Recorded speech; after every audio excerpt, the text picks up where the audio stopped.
ഇതുവരെ ആകെ കണ്ടെടുത്തത് 215 മൃതദേഹങ്ങളാണ്.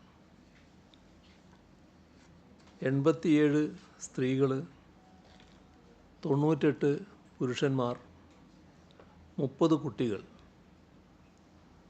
ഇതിൽ 148 മൃതശരീരങ്ങൾ കൈമാറിയിട്ടുണ്ട്. ഇനിയും കണ്ടെത്താൻ 206 പേരുണ്ട്. 81 പേർ പരിക്കേറ്റ് ആശുപത്രികളിൽ തുടരുകയാണ്. 34 സ്ത്രീ, 6 പുരുഷന്മാർ, 11 കുട്ടികൾ. 206 പേരെ ഡിസ്ചാർജ് ചെയ്ത് കഴിഞ്ഞിട്ടുണ്ട്.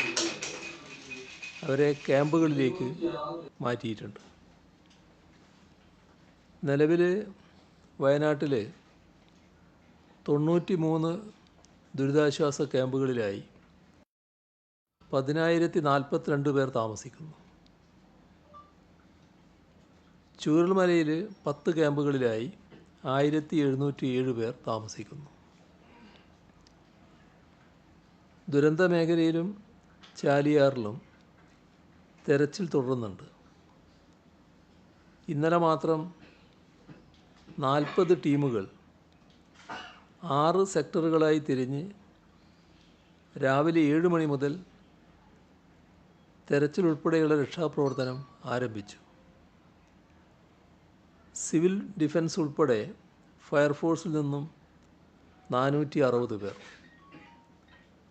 ദേശീയ ദുരന്ത നിവാരണ സേനയുടെ NDRF 120 അംഗങ്ങൾ, വനം വകുപ്പിൽ നിന്ന് 56 പേർ, പോലീസ് സ്പെഷ്യൽ ഓപ്പറേഷൻ ഗ്രൂപ്പ് 64 പേർ, ഇന്ത്യൻ സേനയുടെ വിവിധ വിഭാഗങ്ങളായ military engineering group, electronics and mechanical engineers branch, territorial army, defence security corps, navy, coast guard ഇവയിൽ നിന്നെല്ലാമായി 640 പേർ.